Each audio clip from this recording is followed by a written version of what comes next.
बात महाकुंभ की हम कर रहे हैं। प्रयागराज में चल रहे महाकुंभ में आस्था का जनसागर उमड़ पड़ा है। एक बार फिर से देखिए, इसी कड़ी में राष्ट्रपति द्रौपदी मुर्मू भी प्रयागराज पहुंची। राष्ट्रपति ने पवित्र संगम में स्नान किया और 3 डुबकी लगाई। देखिए, धर्म और परंपरा के प्रति अपनी आस्था उन्होंने प्रकट की है। तस्वीरें भी हम आपको दिखाएंगे। देखिए, इससे पहले प्रधानमंत्री मोदी भी पहुंचे थे। तारीख थी 5 फरवरी को कुंभ में आकर उन्होंने आस्था की डुबकी लगाई थी। देखिए, माघी पूर्णिमा के अवसर पर संगम तट पर श्रद्धालुओं का जनसैलाब जो है वो उमड़ पड़ा है। पूरा क्षेत्र भक्तिमय हो गया है। देश भर में लाखों श्रद्धालु संगम स्नान के लिए प्रयागराज पहुंचे हुए हैं और ये जो तस्वीरें आप देख रहे हैं वो देखिए किस प्रकार से महामहिम राष्ट्रपति द्रौपदी मुर्मू अपने तय कार्यक्रम के मुताबिक पहुंची और उनके साथ मुख्यमंत्री योगी आदित्यनाथ, राज्यपाल आनंदीबेन पटेल। देश भर में लाखों श्रद्धालु संगम स्नान के लिए प्रयागराज पहुंचे हैं और सड़क पर भारी भीड़ के कारण विश्व का सबसे लंबा जाम भी देखने को मिला। लेकिन ये 3 तस्वीरें इस बीच त्रिवेणी संगम में राष्ट्रपति द्रौपदी मुर्मू पहुंची। उन्होंने वहां पर मां गंगा को पुष्प अर्पित किए, स्नान किया। उस दौरान की ये तस्वीर भी हम आपको दिखा रहे हैं। उससे पहले सूर्य को उन्होंने अर्घ्य दिया, सूर्य भगवान को, और सीएम योगी की भी मौजूदगी उनके साथ। ये 3 तस्वीरें हम आपको दिखा रहे हैं और साथ साथ में घाटों पर ये उड़ते साइबेरियन पक्षी और ये विहंगम दृश्य। सुदर्शन न्यूज पर महाकुंभ की महाकवरेज इस वक्त हम तमाम दर्शकों को दिखा रहे हैं। राष्ट्रपति द्रौपदी मुर्मू महाकुंभ पहुंची तो महामहिम द्रौपदी मुर्मू राष्ट्रपति देश की वो इस वक्त मौजूद है। लेकिन ये 3 और तस्वीरें देखिए, जब प्रधानमंत्री मोदी 5 तारीख को पहुंचे, उन्होंने भी वहां पर आस्था का स्नान किया, मां गंगा की पूजा अर्चना उन्होंने की और विधिवत पूजा अर्चना हुई थी। मंत्रोच्चारण की गूंज जो है वो सुनाई लगातार दे रही थी और मोदी के साथ योगी आदित्यनाथ, प्रधानमंत्री मोदी का स्वागत उन्होंने किया था योगी आदित्यनाथ ने। और उसके बाद में एक एक चीज़ को बताते, दिखाते, समझाते नजर आए प्रधानमंत्री मोदी को योगी आदित्यनाथ, वहाँ की भव्यता, वहाँ के व्यवस्थाओं के बारे में। और तो ये 3 तस्वीरें हम आपको दिखा रहे हैं। लेकिन महामहिम राष्ट्रपति द्रौपदी मुर्मू से पहले उत्तराखंड के मुख्यमंत्री पुष्कर सिंह धामी भी पहुंचे। उन्होंने भी प्रयागराज की पावन धरा पर पहुंचकर त्रिवेणी में स्नान किया, सूर्य भगवान को अर्घ्य दिया और ये तस्वीरें हम आपको दिखा रहे हैं। पता आपको ये दें कि प्रधानमंत्री मोदी जब पहुंचे थे तो सुरक्षा व्यवस्था बहुत चाक चौबंद रखी गई थी और वैसी सुरक्षा व्यवस्था आज जब महामहिम राष्ट्रपति द्रौपदी मुर्मू पहुंची तो भी वो सुरक्षा व्यवस्था वहां पर की गई। और इस वक्त जो तस्वीरें आप देख पा रहे हैं, दरअसल ये तस्वीरें हैं उत्तराखंड के मुख्यमंत्री पुष्कर सिंह धामी की, जो आज महामहिम राष्ट्रपति से पहले जो स्नान करने वो पहुंचे थे। तो वो तस्वीर हम आपको दिखा रहे हैं। आज बता आपको ये दें कि 9:30 बजे के आसपास महामहिम राष्ट्रपति द्रौपदी मुर्मू एयरपोर्ट पर पहुंचती हैं। उनके स्वागत के लिए मुख्यमंत्री योगी आदित्यनाथ पहुंचे, जो राज्यपाल हैं आनंदीबेन पटेल, उनकी मौजूदगी वहां पर देखने को मिली। और हमारी सहयोगी लावनी विनीत कनेक्ट हो गई है प्रयागराज से, सीधा लाइव करेंगे बात लावनी से। लावनी, महामहिम का महाकुंभ में स्नान हो गया, क्या कार्यक्रम आज रहने वाला है? बताया जा रहा है कि करीब 8 घंटे वो प्रयागराज की पावन धरा पर रहेंगे। आज इस वक्त कहाँ मौजूदगी, क्या कार्यक्रम? बिल्कुल आशीष, मैं आपको बता दूं कि इस वक्त जो मेरी मौजूदगी है वो लाल मार्ग पर मौजूदगी है मेरी। यहां से लगातार आप पहले देख लीजिए कि श्रद्धालुओं के जो आने और जाने का सिलसिला है वो निरंतर जारी है। जो 3 महत्वपूर्ण स्नान, अमृत स्नान थे वो पूर्ण हो चुके हैं। लेकिन अब माघी पूर्णिमा का महत्वपूर्ण स्नान है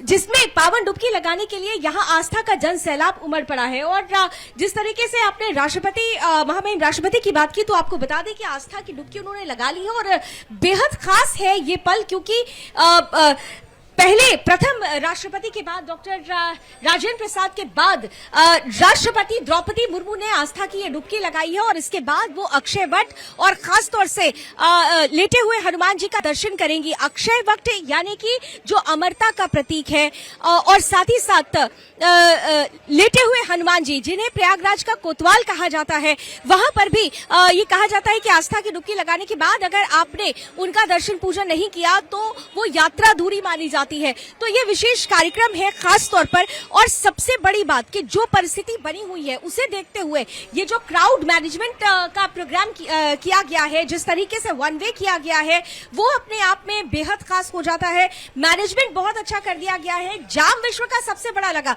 लेकिन यहाँ पर सबसे महत्वपूर्ण बात जो देखने वाली है, आप खुद मैं जहां पर खड़ी हूँ, आप देखिए एक साइड से सिर्फ लोगों के निकलने का सिलसिला जारी है। 1 वे किया गया है, ये निकासी मार्ग है। और इसी तरह पूरे शहर में अब वन वे किया गया है। जो स्टेशन रोड है उसमें खास तौर से प्रयाग संगम रेलवे स्टेशन को बंद किया गया है। 14 तारीख की रात देर रात तक बंद किया जाएगा, लेकिन बाकी के जो जंक्शंस हैं उन्हें ओपन किया गया है। और इसमें भी खास बात यह है कि जो प्रयागराज जंक्शन है उसमें यानी जो संगम स्नान करके जाएंगे यात्री, उनके लिए वो जंक्शन से जाएंगे, और जो खास तौर पर प्रयागराज आएंगे उनके लिए सिविल लाइंस रेलवे स्टेशन को ओपन किया गया है। यानी क्राउड मैनेजमेंट जो मौनी अमावस्या के समय जो एक चैलेंज था, वो इस बार वो चैलेंज, वो चुनौती ना हो, उसे देखते हुए बेहद खास रूप से निर्धारित कर दिया गया है। आशीष, ठीक है लावनी, आप बनी रहेगा हमारे साथ। कुछ और तस्वीरें हम दर्शकों को दिखा देते हैं, उसके बाद फिर से कनेक्ट होंगे। वो तस्वीरें बेहद महत्वपूर्ण है क्योंकि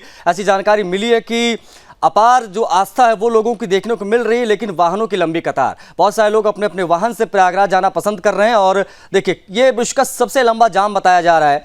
पूरे प्रयागराज में बेहद लंबा जाम जो है वो पूरी रात लगा रहा, और जो स्थिति रही वो हम आपको दिखाने का प्रयास कर रहे हैं। वाहनों की लंबी कतार और ये जो जन समुद्र आप देख रहे हैं लोगों का, ये कई 100 किलोमीटर तक दरअसल वाहनों की लंबी कतार लगी दिखाई दी। आसपास के जिलों समेत, प्रयागराज के आसपास के जिलों समेत पूरे भारत से लोग पहुंच रहे हैं, और ज़्यादातर जो लोग हैं वो अपने अपने वाहन से जाने के प्रयास करते हैं। और देखिए, उसका नतीजा ये कि इन तस्वीरों में आपकी जहां तक निगाह जाएगी वहां तक आपको सिर्फ और सिर्फ ये चारपहिया गाड़ियां दिखाई देंगी।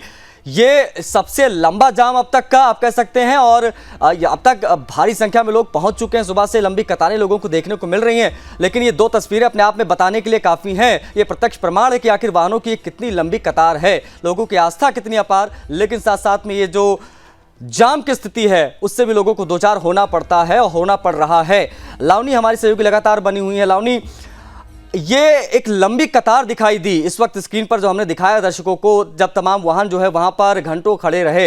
अभी की क्या स्थिति है अगर हम ट्रैफिक के इंतजाम के हिसाब से अगर देखें और समझें तो, क्योंकि कई रिपोर्ट्स ऐसी भी आ रही है कि पूरा प्रयागराज जो है वो पटा पड़ा है गाड़ियों से मौजूदा प्रदेश में, मौजूदा हालातों में क्या स्थिति इस वक्त की? यहाँ पर आशीष, मैं सबसे बड़ी बात ये बताना चाहूंगी आपको, क्योंकि वीकेंड का समय था, सैटरडे और संडे का जब समय था, मैं पैनल से रिक्वेस्ट करूंगी, मेरी आवाज इको कर रही है मेरे कान में, उसे प्लीज ठीक करें। आशीष, मैं आपको जो बताना चाह रही हूँ कि जो क्राउड मैनेजमेंट था वो बहुत एक चैलेंज था। खास तौर पर जो झूसी से आने वाला रास्ता है, जो फाफामऊ से आने वाला रास्ता है, जो कौशाम्बी से आने वाला रास्ता है, खास तौर से जौनपुर से जो आने वाला रास्ता है, इन तमाम जगहों पर एक लंबा ट्रैफिक जैम था।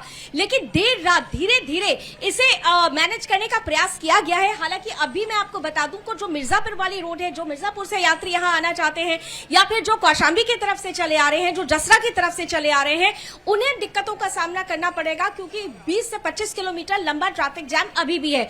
लेकिन सबसे महत्वपूर्ण बात जो मैं बार बार दोहरा रही हूं कि ये सारा का सारा जैम महाकुंभ मेला क्षेत्र के बाहर लग रहा है। मेला क्षेत्र के अंदर की अगर मैनेजमेंट की बात करें तो यहाँ पर ऐसा कुछ भी नजर नहीं आता जैसा कि मौनी अमावस्या के दिन नजर आया था। आप खुद देख सकते हैं, ये जो निकासी मार्ग है ये वन वे मार्ग है, ये लाल मार्ग है, राय तवल मार्ग भी से ये जुड़ता है। सीधे तौर पर यहाँ से वो श्रद्धालु जा रहे हैं जो आस्था की डुबकी लगा चुके हैं, और दूसरी तरफ संगम क्षेत्र में आने के लिए दूसरी तरफ का रास्ता दिया गया है। और खास तौर से ये प्रयास किया जा रहा है कि दोनों ही रास्ते जो वन वे हैं उनमें कहीं से भी ब्लॉकेज नहीं हो, बैरियर्स हटाए गए हैं। पुलिस की जो परफॉर्मेंस है इन 2 दिनों में बहुत बेहतर देखने को मिली है, बहुत बेहतर मैनेजमेंट है। खुद डीआईजी वैभव कृष्ण सड़क पर उतरकर हर जगह का, हर कॉर्नर का, हर पॉइंट्स का वो स्वयं निरीक्षण कर रहे हैं। बड़े अधिकारी किसी भी तरीके से कोई चूक अच्छा, लावनी इन सबके बीच में जो शहर के हालात हैं, उससे जुड़ी क्या जानकारी आपको प्राप्त अब तक हो पाई? क्योंकि कई रिपोर्ट्स में मैं सोशल मीडिया पर इधर उधर देख रहा हूं जिसमें कहा है कि पूरा शहर घरों में कैद हो गया है, लोग घरों से बाहर नहीं निकल पा रहे हैं, इतनी ज्यादा वाहन आ चुके हैं, शायद ये बहुत बड़ा कारण है। शहर की क्या स्थिति इस वक्त की, बाकी जो रहवासी है वहां के? नजर आ रहा है आशीष। ठीक है लावनी, बहुत शुक्रिया आपका इन तमाम जानकारियों को साझा करने के लिए, तमाम बातचीत के लिए। लेकिन बता दें आपको कि प्रयागराज में क्या स्थिति है वो हम समझने की कोशिश करेंगे, क्योंकि जाम की जो स्थिति है वो हमने आपको दिखाया, लेकिन जो मेला क्षेत्र वहां पर अभी लोग स्मूथली जा रहे हैं, आ रहे हैं, और उस प्रकार से जो है क्राउड मैनेजमेंट वो यहां पर किया गया है।